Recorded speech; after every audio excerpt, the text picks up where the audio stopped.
Hello and welcome to skill buzz.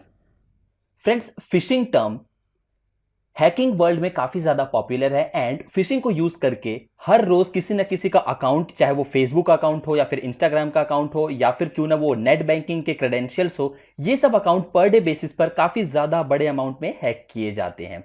In fact अभी आपने recent news में भी देखा होगा दैट कुछ हैकर्स का ग्रुप आपको ईमेल करते हैं एंड वो लोग आपको एक लिंक प्रोवाइड करते हैं जो कि आपको ऐसा लगेगा, ईमेल को स्पूफ करके उसे ऐसा शो किया जाता है दैट वो ऑफिशियल गवर्नमेंट के किसी वेबसाइट से आई है एंड उसमें आपको ये इंफॉर्मेशन दी जाती है दैट गवर्नमेंट के रिकमेंडेशन की वजह से आपको अपना कोरोना वायरस टेस्ट कराना बहुत ही ज्यादा इंपॉर्टेंट है एंड आपके लिए कोरोना वायरस टेस्ट जो है फ्री में किया जाएगा। एंड जब भी आप अपने लिंक पर क्लिक करते हैं तो आप शिकार हो जाते हैं एक फिशिंग का।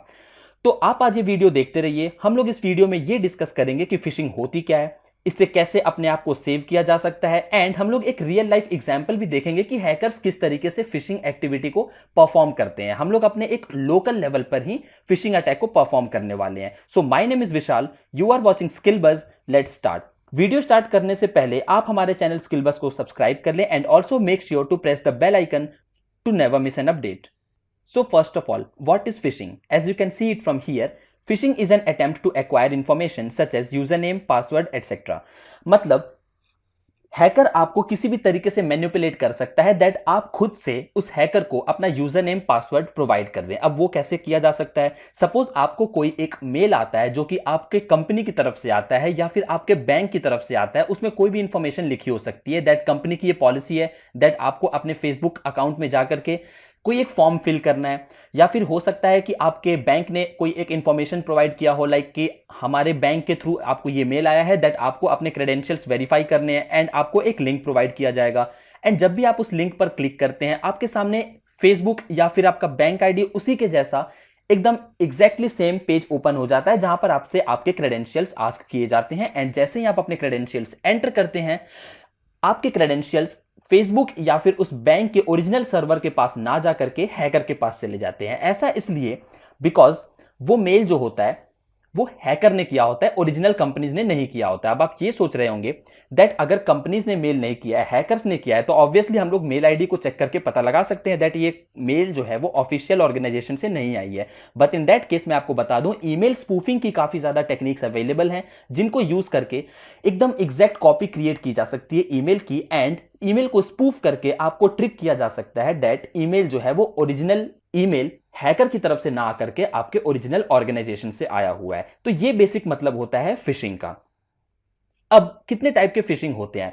बेसिकली फिशिंग 3 टाइप्स के होते हैं। सबसे पहला है डिसेप्टिव फिशिंग, जो कि हम लोगों ने डिस्कस कर लिया है दैट आपको एक लिंक प्रोवाइड की जाएगी, जिस लिंक पर आप क्लिक करेंगे तो आपको किसी भी पेज पर रीडायरेक्ट किया जा सकता है, चाहे वो पेज फेसबुक का हो, इंस्टाग्राम का हो, यूट्यूब का हो, in fact net banking login credentials का पेज हो। एंड हैकर्स ऐसा एक्सपेक्ट करते हैं कि आप वहां पर अपने क्रेडेंशियल्स को एंटर करें। ये तो हो गया डिसेप्टिव टाइप की fishing. The next type of fishing is malware based fishing. अब मेलवेयर बेस्ड फिशिंग में आपको लिंक की जगह पर कोई एक सॉफ्टवेयर दिया जाएगा। सपोज लेट्स इमेजिन कि आप किसी आईटी कंपनी में वर्क करते हैं एंड आपकी कंपनी की तरफ से आपको एक मेल आया है that you need to install this software as soon as possible because ये हमारी कंपनी की गाइडलाइंस है। ऐसा करके कुछ भी आपको एक मेल आता है जो कि एकदम जेन्युइन मेल आपको लगेगा कि आपके कंपनी ने ही सेंड किया है। ईमेल एड्रेस आपकी कंपनी का होगा, इनफैक्ट उस ईमेल एड्रेस पे जो भी पिक्चर अवेलेबल होगी, इमेज अवेलेबल होगी, वो भी आपकी कंपनी की ही अवेलेबल होगी। इन दैट केस जैसे ही आप उस सॉफ्टवेयर को इंस्टॉल करते हैं एक बैकग्राउंड में मेलवेयर भी इंस्टॉल हो जाता है साथ के साथ, जो कि आपके पीसी से आपके इंपॉर्टेंट इंफॉर्मेशन को लीक कर सकता है, उस हैकर तक पहुंचा सकता है। तो ये हो जाता है बेसिकली मेलवेयर बेस्ड टाइप का fishing. And the third type of fishing is content injection. In content injection hackers क्या करते हैं? हैकर्स जनरली एसक्यूएल इंजेक्शंस के थ्रू या फिर XSS which means cross site scripting के थ्रू कॉम्प्रोमाइज कर देते हैं सर्वर की सिक्योरिटी को एंड किसी ओरिजिनल पेज में अपने मैलिशियस कोड को एंटर कर देते हैं। ऐसा करने से जब भी आप उस वेबसाइट पे जाएंगे तब आप वहां पर जो भी इंफॉर्मेशन एंटर करेंगे वो हैकर के पास पहुंच जाएगी रेदर देन आपके ओरिजिनल सर्वर के पास जाने के बजाय। तो ये बेसिक टाइप्स हो जाते हैं फिशिंग के। अब फिशिंग के थ्रू क्या क्या हैकर्स हम लोगों से ले सकते हैं, क्या क्या इंफॉर्मेशन गेन कर सकते हैं, इस बारे में भी हम लोग थोड़ा डिस्कशन कर सकते हैं। डिसेप्टिव फिशिंग में तो आपने ये समझ लिया दैट कोई भी हैकर जो होगा वो हमारे normally user name and password को गेन कर सकता है। मेलवेयर बेस्ड फिशिंग में what will happen is that अगर आप मेलवेयर को इंस्टॉल कर लेते हैं, जो भी हैकर ने आपको सेंड किया होगा, इन दैट केस हो सकता है उसने बैकग्राउंड में कीलॉगर को भी इंस्टॉल करवा दिया होगा। What a keylogger is that, आप अपने कीबोर्ड में कौन कौन से बटन्स को प्रेस करते हैं वो हैकर के पास कुछ टाइम के बाद उसका एक मेल हैकर के पास जाता रहता है। उस हैकर को पता चलता रहता है दैट आपने कितनी कीज प्रेस की, कौन कौन से वेबसाइट्स पे आपने विजिट किया, ये सब चीजें पता लग सकती है। इनफैक्ट मेलवेयर बेस्ड फिशिंग इतना ज्यादा हार्मफुल है दैट आपके ब्राउजर में जो भी सेव्ड पासवर्ड होंगे, ऑब्वियसली हम लोग डे टू डे लाइफ में जीमेल, फेसबुक, इंस्टाग्राम वगैरह यूज करते हैं, तो हम लोग पासवर्ड्स को याद रखने की बजाय उसे ब्राउजर में ही सेव रखते हैं। तो इन दैट केस ये भी पॉसिबिलिटी है दैट मेलवेयर बेस्ड फिशिंग को यूज करके हैकर आपके ब्राउजर में सारे के सारे स्टोर्ड पासवर्ड को गेन कर सकता है।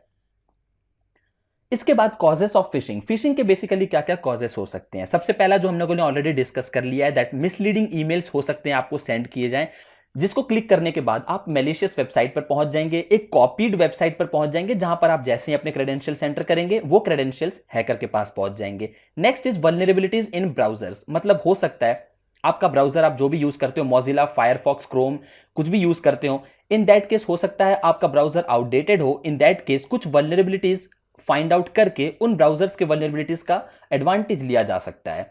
वल्नरेबिलिटीज इन एप्लीकेशन, हो सकता है आप आउटडेटेड सॉफ्टवेयर यूज कर रहे हो या फिर आउटडेटेड वेब एप्लीकेशन यूज कर रहे हो। In that case also hackers उन वल्नरेबिलिटीज का एडवांटेज लेकर के आपके पीसी को हैक कर सकते हैं। Non availability of security tools. अब ऑब्वियसली सिक्योरिटी टूल्स का ये मतलब हो जाता है दैट हम लोगों के पास एंटीवायरस होना चाहिए। अब काफी सारे एंटीवायरसेस अवेलेबल हैं, लाइक कैस्पर्स बहुत ही अच्छा एंटीवायरस है। Apart from that Avast is a good antivirus, Avira is a good antivirus. And अगर आप कोई पेड एंटीवायरस यूज नहीं करना चाहते हैं, इन दैट केस आप कभी भी विंडोज डिफेंडर को भी यूज कर सकते हैं, जो कि काफी ज्यादा बेटर एंटीवायरस है, बाकी सभी एंटीवायरसेस के बराबर का है, and it is free to use also. And Windows defender में डे टू डे अपडेट्स आते रहते हैं, जो कि फिशिंग अपडेट्स के थ्रू अपने आप को भी अपडेट करते हैं, ताकि आप रिसेंट जो भी फिशिंग की टेक्निक्स यूज हो रही होंगी उनके थ्रू आप अपने आप को प्रोटेक्ट कर सकें। And the last but not the least is lack of user awareness. अब ऑब्वियसली हमें कभी भी कोई लिंक मिलता है तो हम लोग उस पर क्लिक करने से पहले हम लोगों को काफी बार सोचना पड़ता है दैट ये लिंक जो है वो ओरिजिनल कंपनी से आई है या फिर नहीं। हो सकता है अगर हम लोग किसी कंपनी में काम करते हैं एंड हमें हमारे कंपनी से ये मेल आता है, इन दैट केस हम अपने फ्रेंड से भी कॉल करके ये चीज पता कर सकते हैं, कंफर्म कर सकते हैं दैट ये लिंक केवल और केवल आपको आई है या फिर सभी को आई हुई है। एंड उस लिंक पर क्लिक करने के बाद भी आपको कुछ चीजों का ध्यान रखना पड़ता है। सपोज लाइक वो लिंक जो है वो ओरिजिनल लिंक होना चाहिए। सपोज अगर आपके पास फेसबुक का एक लिंक आया हुआ है, इन दैट केस आप उस लिंक पर क्लिक करते हैं तो ऑब्वियसली जो भी यूआरएल होगा वहां पर फेसबुक लिखा होना चाहिए। इट इज मैंडेटरी कि वहां पर यूआरएल जो है वो फेसबुक के ओरिजिनल पेज से मिलता होना चाहिए। अब ऑब्वियसली जब हम लोग अपने लोकल सर्वर में इस चीज को प्रैक्टिकल टेस्ट करके देखेंगे तब इस चीज को, इस पॉइंट को हम लोग बेटर वे में समझ पाएंगे। तो अब सबसे इंपॉर्टेंट पॉइंट जो आ जाता है, how you can protect your self from fishing. हम लोग फिशिंग से खुद को कैसे प्रोटेक्ट कर सकते हैं? सबसे first and the most obvious point is keep your system up to date. मतलब आपको अपने ऑपरेटिंग सिस्टम जो भी आप यूज कर रहे हैं उसको आपको हमेशा अप टू डेट रखना है, या फिर आप जो भी ब्राउजर यूज कर रहे हैं सब चीजों को आपको अप टू डेट रखना है। ऐसा इसलिए बिकॉज जब भी कोई फिशिंग की टेक्निक आती है तो हमारे जो भी ब्राउजर्स होते हैं या फिर जो भी ऑपरेटिंग सिस्टम्स होते हैं उनके इनबिल्ट जो भी फिशिंग को डिटेक्ट करने के एंटी फिशिंग टूल्स अवेलेबल होते हैं वो भी खुद को डे बाय डे बेसिस पर अपडेट कर लेते हैं। सो ये काफी इंपॉर्टेंट पॉइंट निकल करके सामने आता है। Apart from that you have to use a good and updated antivirus. अब जैसा मैंने डिस्कस किया हुआ है ऑलरेडी, आप कैस्पर्स का यूज कर सकते हैं। इनफैक्ट अगर आप फ्री की तरफ भी देखना चाहें तो आप विंडोज डिफेंडर को यूज करें, बट मेक श्योर कि आपका विंडोज डिफेंडर हमेशा अपडेटेड रहना चाहिए। आप हर मंथ एक बार आप अपडेट अपने विंडोज डिफेंडर को कर सकते हैं। Always check the URL of the link send to you. जब भी आपको कोई लिंक सेंड किया जाएगा उस लिंक पर अगर आप क्लिक करते हैं तब definitely you have to make sure कि जो भी आप लिंक पर गए हैं वो लिंक मतलब मैलिशियस नहीं होना चाहिए। सपोज आपके पास अगर फेसबुक का लिंक आता है, इन दैट केस फेसबुक वहां पर लिंक में कहीं ना कहीं मेंशन होना चाहिए। अब जब हम लोग इसको ऑब्वियसली प्रैक्टिकल देखेंगे तब हम लोग बेटर वे में इस वाले पॉइंट को समझेंगे। And the last point is awareness. Obviously आपके पास कोई लिंक आया तो आप बिना कुछ सोचे समझे उस लिंक पर क्लिक करके डायरेक्टली आप नहीं विजिट कर सकते। आपको सोचना पड़ेगा ये लिंक क्यों आई है, इसका पर्पस क्या है, एंड क्या आपके कलीग्स को भी ये लिंक आई है या फिर नहीं। एंड द लास्ट पॉइंट जो कि मेरा पर्सनल, जो मैं पर्सनली यूज करता हूं इन सब अटैक से खुद को प्रोटेक्ट करने के लिए, इज दैट अगर मुझे कोई लिंक आती है एंड मैं उस लिंक पर क्लिक करता हूं एंड मेरे सामने कोई भी पेज ओपन हो जाता है जहां पर मुझसे मेरे क्रेडेंशियल्स मांगे जा रहे हो, यूजर नेम पासवर्ड मांगे जा रहे हो, इन दैट केस मैं सबसे पहला यूजर नेम एंड पासवर्ड जो है वो रॉन्ग एंटर करता हूं। बिकॉज ऐसा करने से मुझे ये पता चल जाएगा कि जिस वेबसाइट में मैंने पासवर्ड एंटर किया है वो वेबसाइट ओरिजिनल है या फिर नहीं। सपोज मैं फेसबुक के ओरिजिनल पेज पर रॉन्ग पासवर्ड एंटर करूंगा, इन दैट केस फेसबुक मुझे ये वार्निंग दे देगा दैट आपने जो भी एक पासवर्ड एंटर किया है वो रॉन्ग है। बट अगर वो फिशिंग का पेज होगा तब उसे ये नहीं पता होगा कि मेरा पासवर्ड रॉन्ग है या राइट है। वो सिंपली जो मैंने पासवर्ड एंटर किया होगा वो सिंपली हैकर को ले जाकर के दे देगा एंड मेरे पास वो पेज रिफ्रेश होकर के ओरिजिनल फेसबुक के पेज पे मुझे वो रीडायरेक्ट कर देगा। जो भी वो फिशिंग जहां पर भी मुझे रीडायरेक्ट करना चाहता होगा वहां पर रीडायरेक्ट कर देगा। तो ये काफी अच्छा एक तरीके से एडवांटेज हो जाता है जिसको कि आप यूज कर सकते हैं अगर आपके पास कोई ऐसा लिंक आता है जिसपे आपको डाउट है। इन दैट केस अब मैं आपको एक चीज बता देना चाहूंगा that no single technology can stop phishing, however a combination of good practice, application of current technologies and improvement in security tech has the potential to reduce these threats। तो आपको अलग अलग टेक्निक्स को यूज करना है तभी आप fishing को एक बेटर वे में अवॉइड कर पाएंगे। तो इसके बाद चलिए हम लोग डायरेक्टली प्रैक्टिकल की तरफ बढ़ते हैं एंड देखते हैं कि किस तरीके से बेसिक लेवल पर फिशिंग को परफॉर्म किया जाता है।